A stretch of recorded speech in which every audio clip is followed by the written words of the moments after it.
Hello everybody and welcome to this episode of Battlefield 3 Tips and Tricks with Wheezy.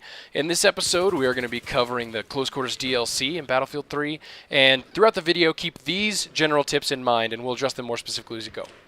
Never sprinting around corners, avoid spawning on teammates, and watch out for C4 on objectives. Those three things will be a common theme throughout the video that I want you to always keep in the back of your mind, and we will address them specifically, but the rest of this video is going to focus around discussing specific capture points on each map, general strategies for the particular maps that will help you, and we will mix in these core fundamentals. Never sprinting around corners, avoid spawning on teammates, and watching for C4 on objectives. So let's move on to the first map, which is, well, we'll call it the first map, Danya Fortress. And this sets up kind of a theme that you'll see through all four of the maps, and that's that in each one of the close quarters maps, there are 3 capture points, and of course this is in close quarters domination, not team deathmatch. There are 3 capture points, and typically 2 out of those 3 points will be advantageous for you to try and capture, while the third will be typically a clusterfuck. In Danya Fortress, the first clips here show capture point A, which is one of the 2 points. And Danya Fortress is different from the other ones in that in Danya Fortress, the 2 points you want to try and capture are A and B, and in the rest of the maps, it's B and C. So keep in mind, avoid A, except on Danya Fortress. And that's typically because of the way the areas are trafficked. So here's the B capture point on Danya Fortress, which is the one underground. And the best place to capture down here is on either one of these sides behind this pillar. That way you can watch one direction and have concealment and cover from from the other directions where people can come from, which makes it one of the safer places to capture an objective from, with the exception of course, if someone leaves C4 behind on B, which is why you can't really tell from some of these clips. But when I say watch for C4 on objectives, not only do I mean looking for it on the ground, but actually if you go towards an objective, and as you're pointing your weapon towards where that flag is and around the base of the flag, hit the spot button, and if there is C4 in your field of view, it'll actually call it out and the icons will show up. And if that's the case, then you'll know to either throw in a grenade, shoot the C4, or maybe avoid the point if it's, you know, too hectic a situation to go in. But that doesn't always work, but you'll be surprised how often you can walk into a point, hit the spot button, and you'll actually see the explosives that have been left there, whether it be typically C4, sometimes they're Claymores. C4 is more dangerous.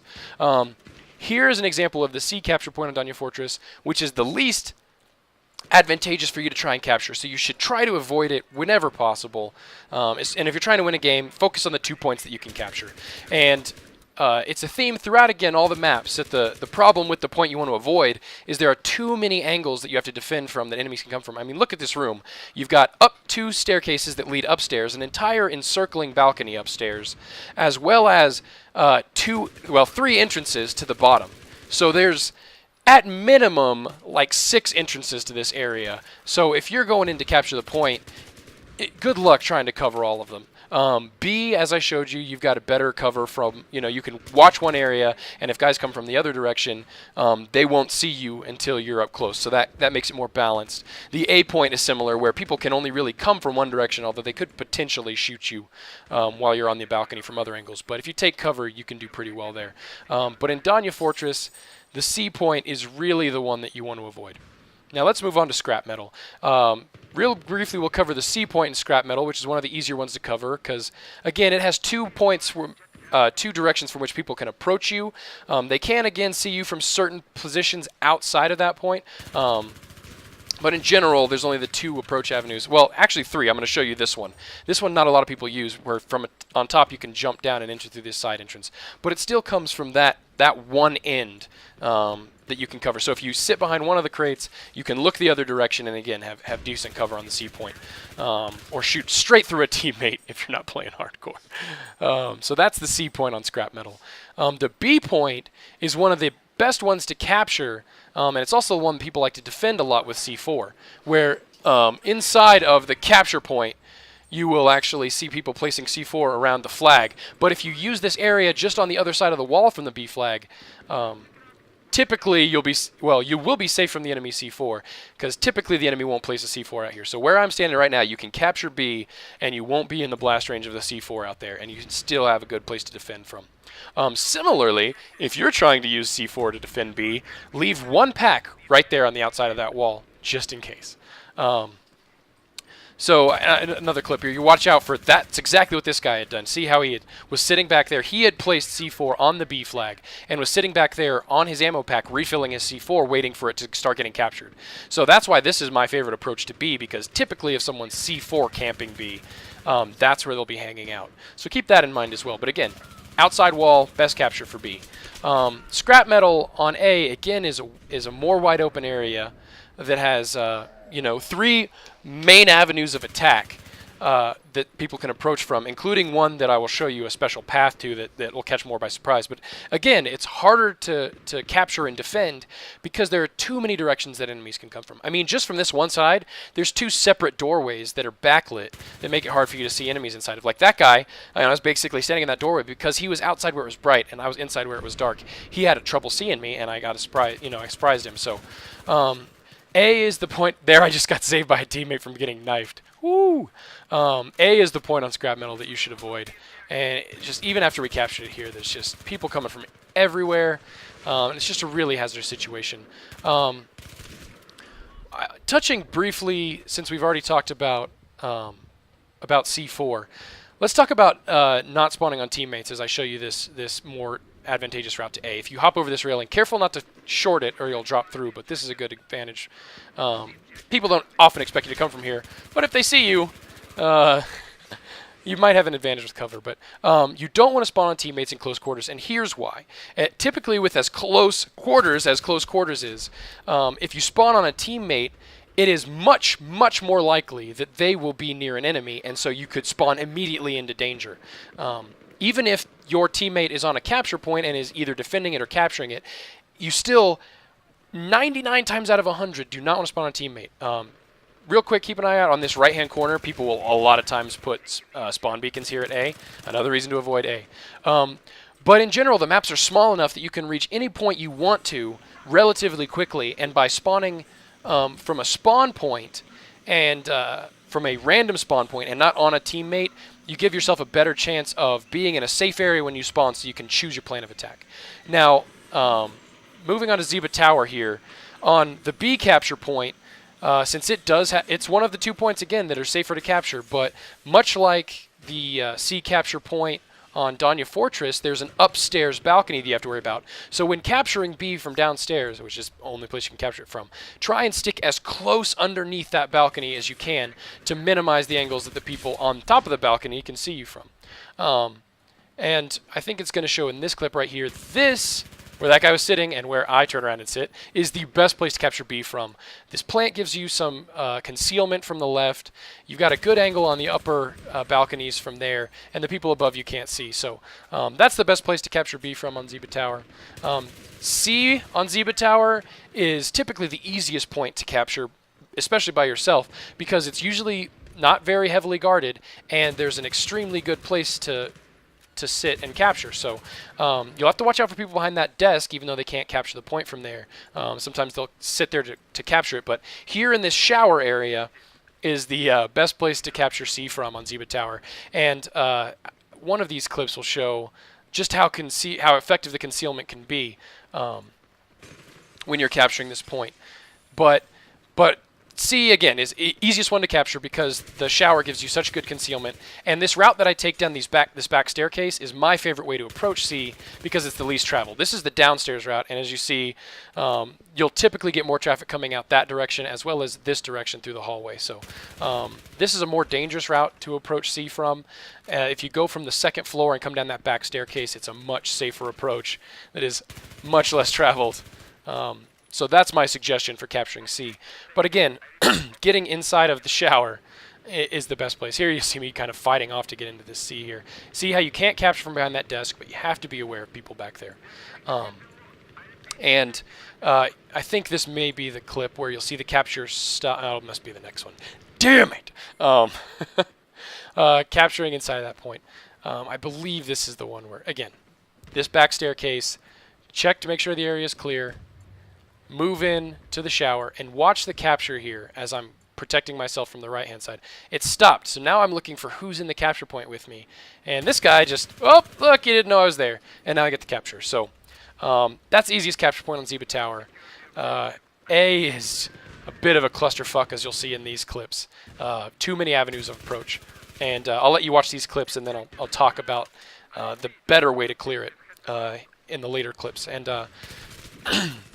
going back to talking about not spawning on teammates, it may feel like you have a better chance of getting to a capture point or getting maybe even into the action, although that's not hard to find on the close quarters maps, by spawning on a teammate. But in general, it is just a bad idea. And the problem is you'll do it, 10 times, and maybe 5 or 6 times you'll be perfectly safe, and, but, 40% of the time or more, look at that clusterfuck there, honey.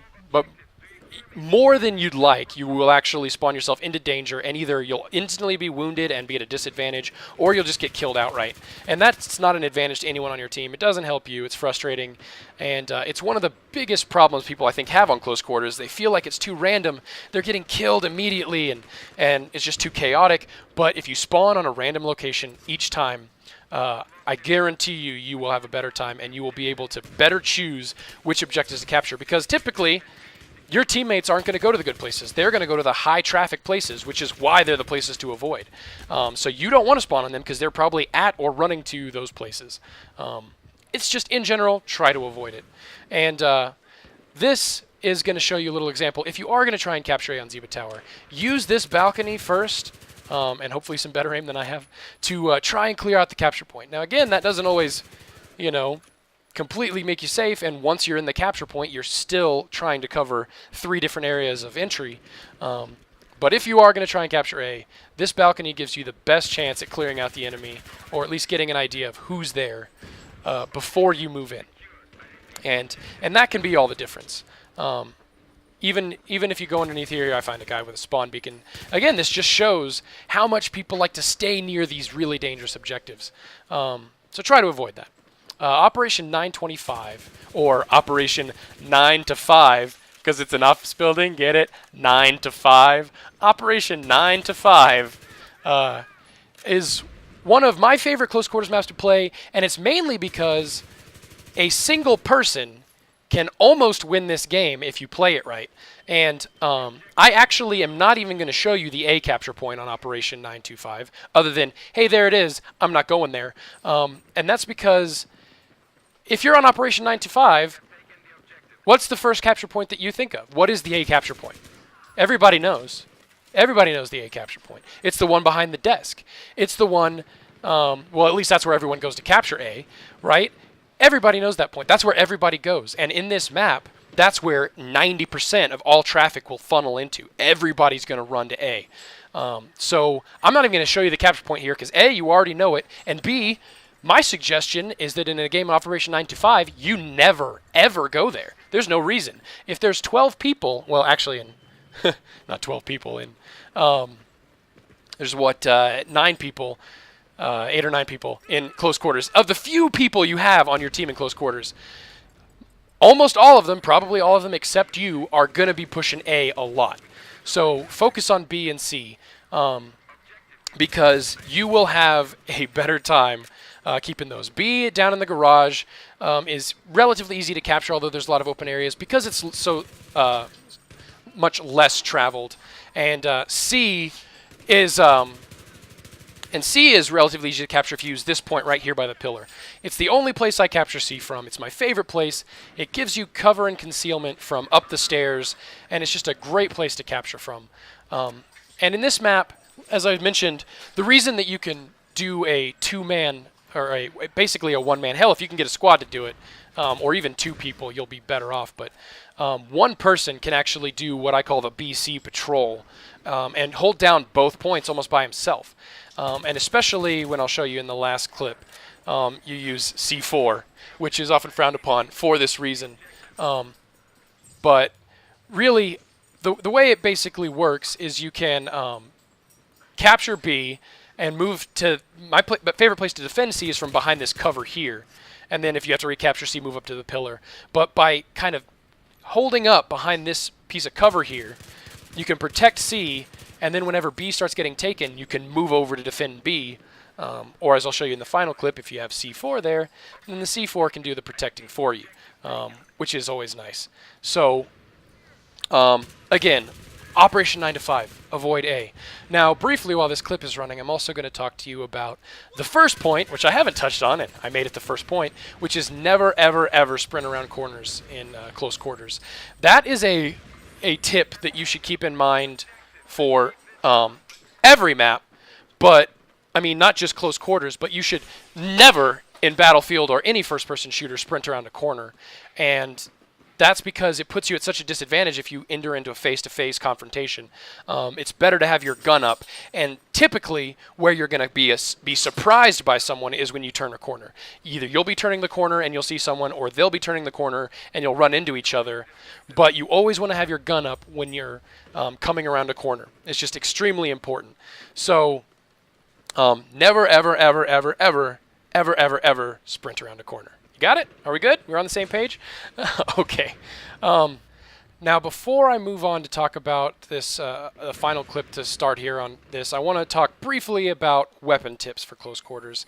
And the reason I thought about not even including this, because the idea behind this strategy for close quarters is that it shouldn't be as dependent on what weapon you choose. But inevitably, there will be weapons that are more advantageous in close quarters, and the simple rule, you can go into this weapon versus that weapon, high rate of fire equals better in close quarters. And that doesn't just mean close quarters maps, but if you're ever on any map, Operation Metro, maybe a specific capture point on even one of the larger maps where you're expecting to see people or meet people more in an up-close situation, high rate of fire will be advantageous for you. Or a shotgun. But what high rate of fire does is it allows you to get a lot of bullets on target extremely quickly, and that means a lot of damage really fast. And in close quarters, that makes the difference. For someone who's not as much of a crack shot with a shotgun, which is a high damage weapon at close range and can, especially the semi-auto shotguns and not the auto shotguns, can be a one-hit kill at close range if you got decent aim with either I typically use either flechettes or slugs, but also with buckshot if you're at a really close range. They can be one-hit weapons or more reliably two-hit weapons, especially with flechettes.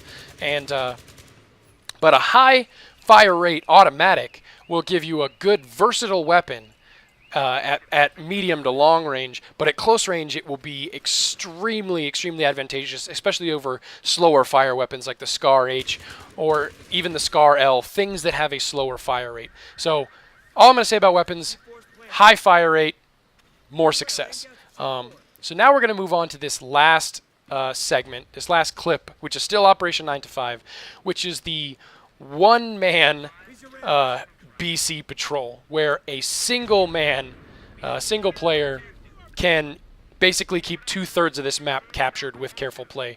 And it's by doing what you just saw. You leave C4 on B, and then you go and cover C while you're reloading your C4. And some might complain, excuse me, that this is a cheap tactic. It's very campy, but I won't necessarily disagree with you on that, but what I will say is, can you think of a better way for a single person to basically win the game for your team? I can't, and if you're having trouble with success on close quarters, which is most likely when you'll gain the most usefulness out of this video. I mean, if you're already getting a 3 KD on close quarters every time, I'm not sure there's a lot I can do to help you. But if you're having trouble, this is a good strategy for you to effectively win an Operation 925 match, almost regardless of what your teammates are doing. And when you're playing with randoms, that can be really encouraging to be able to almost single-handedly win a game. And you'll see towards the end of this clip, and I believe this last clip in total is like 4 minutes with some jump cuts in it. But you'll see how one-sided the tickets get. And I won't say it was all me. I mean, obviously my teammates stop by now and then, but you'll watch these clips and you'll see a teammate stop by now and then to grab a capture and then just move on back to A, where everybody loves to fight. And I will stay consistently on BC, and the results speak for themselves. Your team will have a better chance to win. You'll be almost unstoppable. And if you ever get a friend to help you with this, which I never have, at least not to do specifically the BC patrol, you'll be almost unstoppable. I mean, as a single individual, you can control a game on Operation 9 to 5 using this. You leave your An important point to note is you put your ammo pack down behind this piece of cover so that when you're defending C, you have cover from enemies coming to capture C, and you're refilling your C4. So if someone comes to B, and you have to destroy them, you kill them, or if someone destroys your C4, you can go and place more. There you'll see that someone destroyed some of my C4, but not all of it because I had it spread out really well around B. And you can see that through the wall from C, which is another helpful thing, is you can actually see if your C4 is still on B. So if someone comes in, and especially this will happen in a game, if they start to catch on to the fact that you're putting C4 on B, they will start leading with grenades or explosives, if they're smart. Not a lot of people are out there are smart, you'll find out. They'll run over and over and over into B, and it'll be really effective for you. So that's basically what I would suggest as the one-man BC patrol. And I don't know, it's hard what else to say. You should, with these tips and these general strategies on these maps, be able to get success with whatever weapon you choose. As I mentioned before, obviously high fire rate weapons will make it a little easier when you get into those unexpected confrontations, but close quarters can actually be... you can actually have success with whatever weapon you choose, as long as you play intelligently. And so, briefly, as this clip and this video is winding to an end, let's go back and highlight the main 3 points again. Never, ever, ever, ever, ever sprint around corners. Always have your weapon up and be ready to fight when you go around a corner. Avoid spawning on teammates at all costs, except in the most dire of situations, because it will get you killed. And finally, watch for people doing what I'm doing. Watch for C4. I hope you guys got some use out of this video and enjoyed it, and I will see you next time.